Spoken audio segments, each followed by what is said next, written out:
கிருஷ்ணகிரி மாவட்டத்தில் பனிப்பொழிவின் அதிகரிப்பால் கொள்ளு விளைச்சல் அமோகம், குறைந்த செலவில் அதிக மகசூல் கிடைப்பதால் விவசாயிகள் மகிழ்ச்சி. கிருஷ்ணகிரி மாவட்டத்தில் ஆண்டுதோறும் பனிப்பொழிவு காலங்களில் மட்டும் கொள்ளு சாகுபடி செய்யப்பட்டு வருகிறது. குறிப்பாக வானம் பார்த்த பூமிகள், மேட்டுப்பாங்கன நிலங்கள் மட்டுமின்றி மாந்தோப்புகளில் ஊடுபயிராகவும் கொள்ளு சாகுபடி செய்யப்பட்டு இருந்தது. கடந்த ஆண்டை விட இந்த ஆண்டு கடுமையான பனிப்பொழிவு காணப்பட்டதால் ஆலப்பட்டி, கெங்கலேரி, பாலக்குடி, கணவாய்பட்டி, மூங்கிப்புதூர் என மாவட்டம் முழுவதும் ஆயிரக்கணக்கான ஏக்கர் பரப்பளவில் விவசாயிகள் கொள்ளு சாகுபடி செய்துள்ளனர். விவசாயிகள் சாகுபடி செய்துள்ள கொள்ளு அதிக விளைச்சல் கண்டுள்ளதால் விவசாயிகள் மகிழ்ச்சியடைந்துள்ளனர். இதுகுறித்து விவசாயிகள் கூறுகையில், கிருஷ்ணகிரி மாவட்டத்தில் பெய்த பனிப்பொழிவினை நம்பித்தான் கொள்ளு சாகுபடி செய்துள்ளோம்.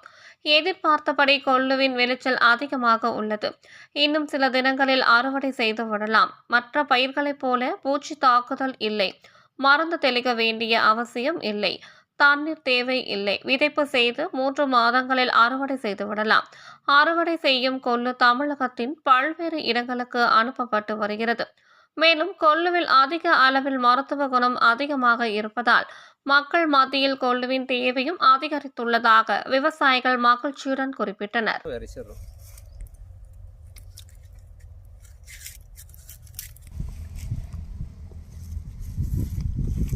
நல்ல விளைச்சல், நல்ல விளைச்சல்.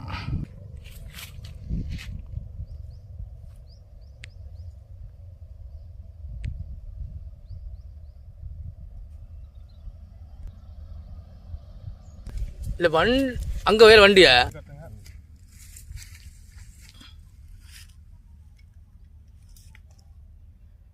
உங்கள் தேடல் நியூஸ் சேனலை லைக் பண்ணுங்க, ஷேர் பண்ணுங்க, கமெண்ட் பண்ணுங்க, ஆல் பெல் பட்டனை கிளிக் பண்ணுங்க, மறக்காம சப்ஸ்கிரைப் பண்ணுங்க.